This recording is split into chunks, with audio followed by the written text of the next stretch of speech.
baru kita praktek bareng-bareng. Nah ini yang 4 ini. Nah perhatikan dari poin 4 ini Bapak-Bapak Allah muliakan, yang poin 3-nya, yang poin 3 ini, ya yang poin 3 dia bukan ke dalam poin arkanul huruf. Itu apa? Rukun huruf sempurna. Yang pertama makhraj, yang kedua sifat, yang ketiga tebal tipis. 3 ini dimasukkan ke dalam rukun huruf sempurna. Jadi, kalau kita tidak mengucapkan huruf hijaiyah dengan 3 poin ini, ya, maka huruf yang diucapkan belum sempurna. Contohnya apa? Contohnya ketika kita mengucapkan apa? Huruf apa? Ya. Ini kan huruf ain ini Masya Allah ya. Huruf ain ini kita katakan huruf yang memang tulisannya luar biasa ya dalam bagi kita.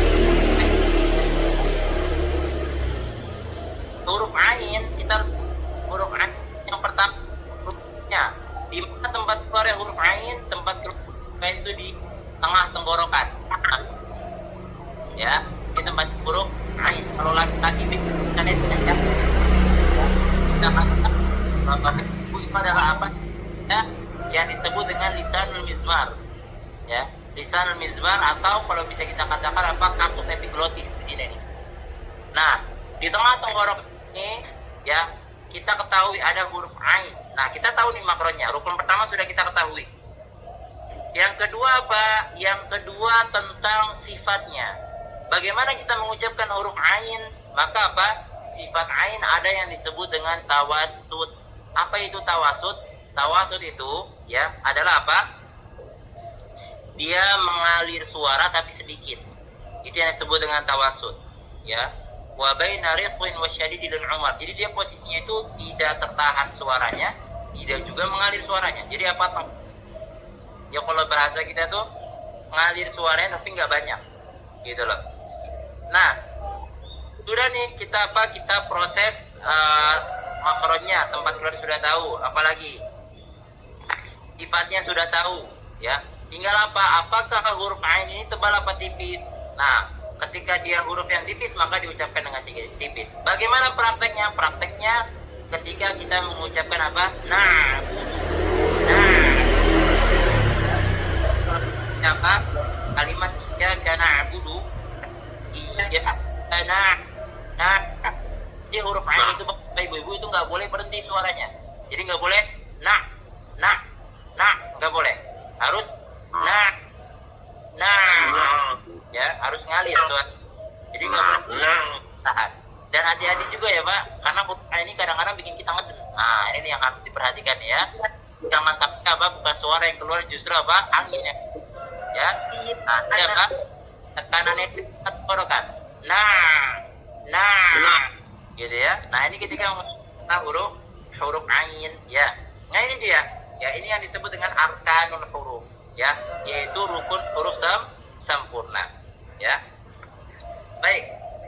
Ya, kita coba perhatikan di halaman yang sudah saya kirim ya. Di halaman yang sudah saya kirim.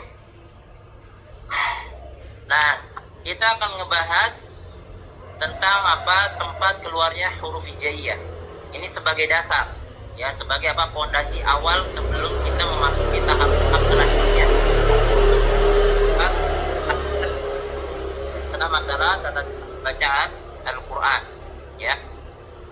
Dan kita ketahui dasar-dasar ini diambil dari mana? Dasar-dasar ini diambil dari perkataannya Al-Imam Muhammad Ibn Al-Jazari rahimahullahu ta'ala ya. Beliau rahimahullah mengatakan apa? Idh wajibun alaihi muhattamu qabla syuru'i awalan an ya'lam.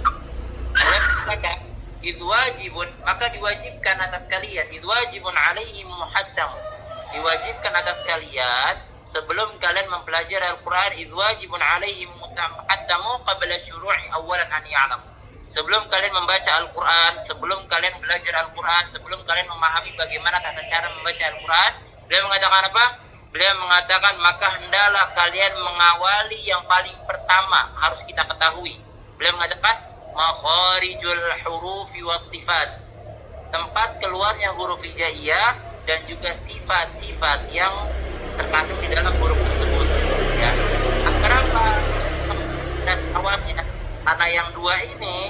dua ini adalah pondasi liyalfidhu bi afsahil lughati. Ya, pondasi agar kita bisa mengucapkan huruf-huruf hijaiyah dengan bahasa yang paling fasih. Nah, bahasa yang paling fasih itu bahasa apa? Ya bahasa Arab. Ya. Dan huruf itu bukan hanya ketika kita mengucapkan huruf Al-Quran, melainkan dia juga merupakan pondasi ketika kita membaca hadis Nabi Shallallahu Alaihi Wasallam atau membaca apa? Membaca doa-doa, atau misalkan membaca kalimat-kalimat yang berbau Arabiyah atau berbau bahasa Arab. Ya, misalkan kita membaca apa? Bismillahilladzi la yadurru ma'asmihi fil ardi wala fis sama' wa huwas sami'ul 'alim.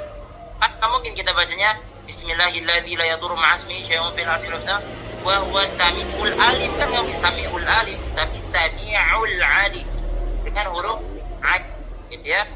Nah, itulah kenapa pondasi yang disampaikan oleh Imam Muhammad Ibn Jazari, ya, yaitu makhraj dan sifat huruf. Kenapa? Karena agar kita bisa mengucapkan huruf hijaiyah dengan bahasa yang paling fasih, gitu ya. Terus setelah itu baru qira'ah, setelah itu baru muharrir tajwid wal mawaqif.